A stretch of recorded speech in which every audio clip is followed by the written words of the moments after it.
मंत्री बनेगा, कभी विधायक बनेगा, प्रधान बनेगा, प्रमुख बनेगा। तो मैं समझता हूं कि जब समाज इकट्ठा होता है तो सब चीजें सामने होती हैं और इस समाज के कार्यक्रम में खूबसूरती होती है कि इतने लोग हैं, वो किस पार्टी को कैसा आशीर्वाद देते हैं, किस विचारधारा को अपना करके रखते हैं, लेकिन जो काम अच्छा हुआ है उसके लिए धन्यवाद देने के लिए आप आए हैं और राजस्थान के मुख्यमंत्री को आप धन्यवाद देने के लिए यहाँ आए। मैं समझता हूँ ये एक बहुत बड़ी बात है। जो भी करता है उसका बिल्कुल धन्यवाद करना चाहिए, उसको सकारात्मक सोच के साथ में जब भी मौका मिले मदद आप लोग करते ही रहते हो। इसलिए मैं कोई पॉलिटिकल भाषण नहीं देना चाहता, लेकिन मैं एक बात कहना चाहता हूं कि देखिए सब लोग नहीं आगे हो सकते, कुछ लोग चुनिंदा लोग होते हैं जो समाज में आगे होते हैं और एक इतना बड़ा बीड़ा उठाते हैं। आप देखिए आप कहां से आए हैं, कितना बड़ा टेंट लगा है, माताएं बहनों की संख्या पुरुषों के बराबर है, ये इसी समाज में देखने को मिल रहा है। ये बहुत अच्छी बात है, ये एक नई जागरूकता की बात है। युवा भी हैं, बुजुर्ग भी हैं, माता बहनें भी हैं, मिश्रण भी है, हम सब पार्टियों के लोग भी यहाँ पर आए हैं। तो यही एक खूबसूरती हमारे देश की, हमारे लोगों की और हमारे प्रदेश की है, जिसमें हम सब मिलकर के काम करते हैं। मुझे सीताराम जी ने जो ओजस्वी स्पीच दिया और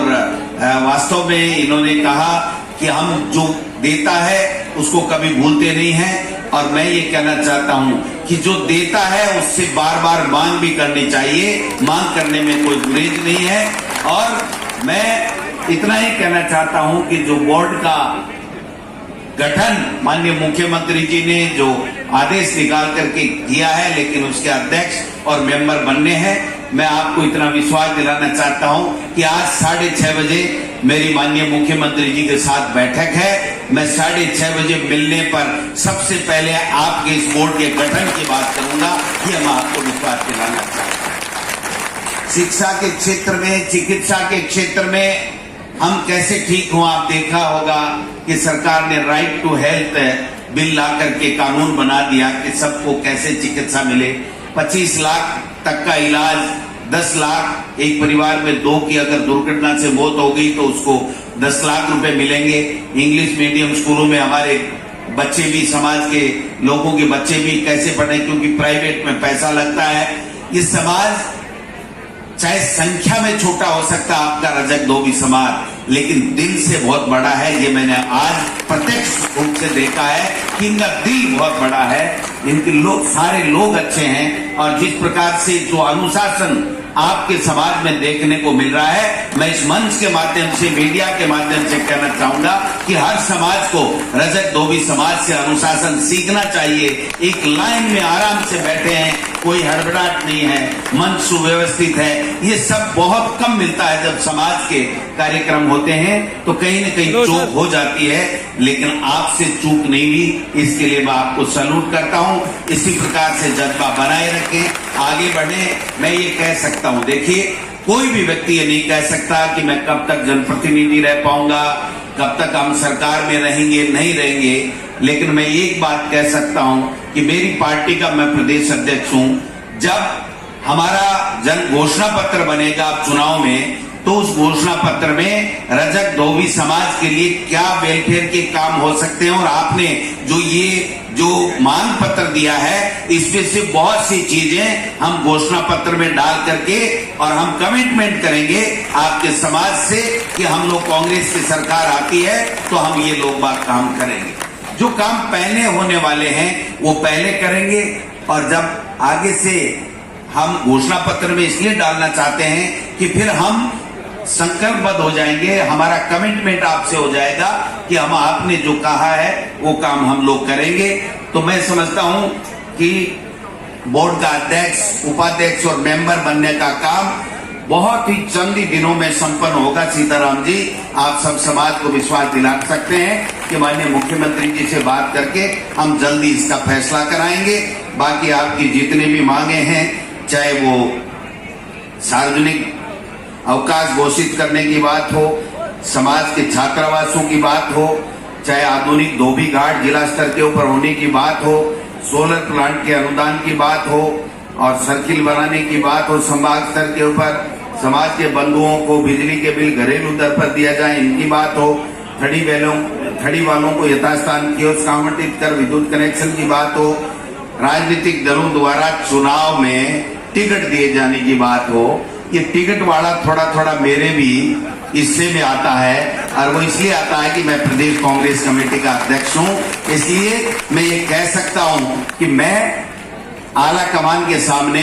जब टिकटों की बात आएगी और आपका कोई भी व्यक्ति, समाज का कोई भी व्यक्ति जहां पर अच्छी तैयारी कर रहा है, लोगों के बीच में रहता है, लोगों की सेवा करता है, तो उसके लिए टिकट दिलाने के लिए मैं आपका सुप्रीम कोर्ट का वकील बनकर के आपकी पैरवी करूंगा, ये मैं आपको कह सकता हूं। और बाकी जितने भी मांग पत्र आपने दिए और मैंने पढ़े हैं, मैं मेरी तरफ से पूरा प्रयास करूंगा कि हमारी सरकार अभी जितना महीने 2 महीने में आचार संहिता से पहले कर सकती है वो पहले करे,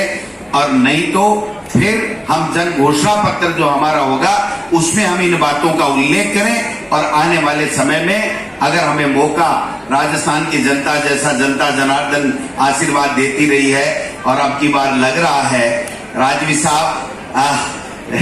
मैं आपके लिए नहीं कह रहा, मैं किसी के लिए नहीं, और नौकरी कर रहे हैं, सरकारी नौकरी में हैं, फिर भी समाज को इकट्ठा कर रहे हैं और ये कह रहे हैं, मुझे मिले थे, मैंने कहा आपकी टिकट की इच्छा है क्या, कि आप तो समाज के किसी व्यक्ति को दे देना, ये मान लूंगा कि सीताराम नारनोलिया को मिली है। ये जो इतनी बड़ी बात करने वाला व्यक्ति ही समाज को एकजुट रख सकता है, एक जाजम के ऊपर बैठा सकता है। अगर इनके मन में होगा, मैंने पूछा था आप बोर्ड का अध्यक्ष, बोले ये मांग करने नहीं आए,